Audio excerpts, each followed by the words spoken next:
सचिन पायलट आज सुबह 10 बजे दिल्ली में प्रेस कॉन्फ्रेंस कर अपनी बात रखेंगे। कांग्रेस ने सचिन पायलट को कल राजस्थान प्रदेश कांग्रेस के अध्यक्ष और उप मुख्यमंत्री पद से हटा दिया था।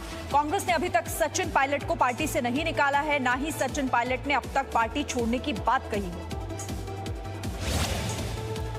कांग्रेस के सियासी संग्राम पर बीजेपी की नजर। आज बीजेपी के वरिष्ठ नेताओं की बैठक होगी। बैठक में बीजेपी के पूर्व मुख्यमंत्री वसुंधरा राजे, राष्ट्रीय उपाध्यक्ष ओम माथुर और प्रदेश अध्यक्ष सतीश पुनिया और नेता प्रतिपक्ष गुलाबचंद कटारिया शामिल होंगे। राजस्थान में नेता प्रतिपक्ष गुलाबचंद कटारिया ने कहा कि मौजूदा हालात में बीजेपी फ्लोर टेस्ट की मांग नहीं करेगी। पार्टी घटनाक्रम पर नजर बनाए हुए है। आगे की रणनीति पर सामूहिक तौर पर फैसला लेगी बीजेपी। अशोक गहलोत ने कहा कि बीजेपी के हाथों खेल रहे हैं सचिन पायलट। मजबूर होकर सचिन पायलट और 2 मंत्रियों को हटाना पड़ा।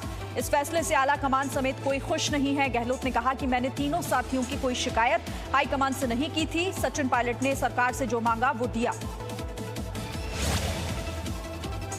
कांग्रेस नेता जितिन प्रसाद ने सचिन पायलट का समर्थन किया। कहा उन्होंने इतने सालों तक समर्पण भाव से काम किया है। उम्मीद करता हूं कि हालात संभाले जा सकते हैं। दुखद है कि बात यहां तक पहुंची। कांग्रेस की पूर्व सांसद प्रिया दत्त खुलकर पायलट के समर्थन में आई। कहा पार्टी ने संभावनाओं से भरे 2 बड़े युवा नेताओं को खोया। मैं नहीं मानती कि महत्वाकांक्षी होना गलत बात है। उन्होंने मुश्किल समय में बहुत मेहनत से काम किया था। रणदीप सिंह सुरजेवाला ने कहा कि कांग्रेस नेतृत्व ने सचिन पायलट को बहुत कुछ दिया। 26 साल की उम्र में वो सांसद बने। 32 साल की उम्र में उन्हें केंद्र में मंत्री बना दिया गया और 40 साल से कम उम्र में उन्हें प्रदेश अध्यक्ष के रूप में राजस्थान कांग्रेस की कमान सौंपी गई। कांग्रेस ने सचिन पायलट की जगह शिक्षा मंत्री गोविंद सिंह डोटासरा को नया प्रदेश अध्यक्ष बनाया है। कैबिनेट की बैठक के बाद सीएम आवास से होटल निकली बस में डोटासरा सबसे आगे की सीट पर बैठे हुए नजर आए। गोविंद सिंह ने कहा अशोक गहलोत के नेतृत्व में अगला चुनाव भी जीतेंगे।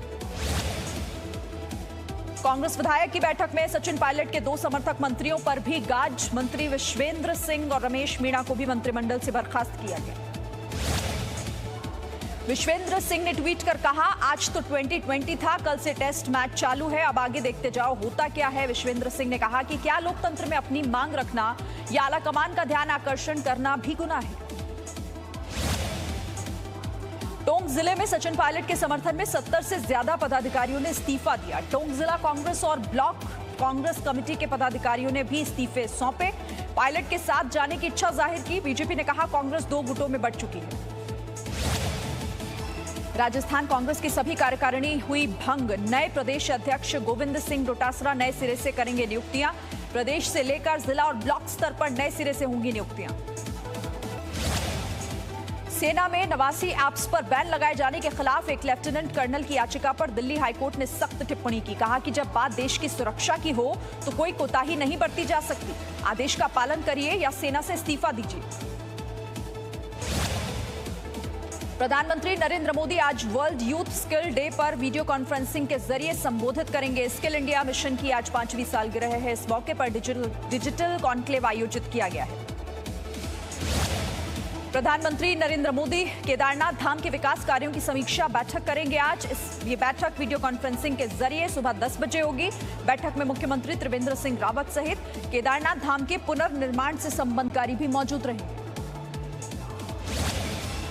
देश में कोरोना संक्रमितों की संख्या 9 लाख के पार पहुंच गई है। 24 घंटे में 28,498 नए केस सामने आए हैं। अब तक 9,06,752 लोग संक्रमित पाए गए हैं, जबकि वायरस के संक्रमण से 23,727 लोगों की मौत हो चुकी है।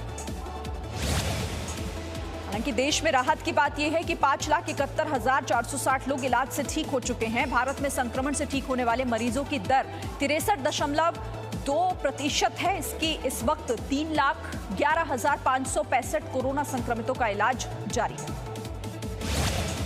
कोरोना वायरस का संक्रमण रोकने के लिए बिहार में 16 जुलाई से 31 जुलाई तक लॉकडाउन रहेगा। जरूरी सेवाओं को छोड़कर सभी सरकारी और निजी कार्यालय बंद रहेंगे।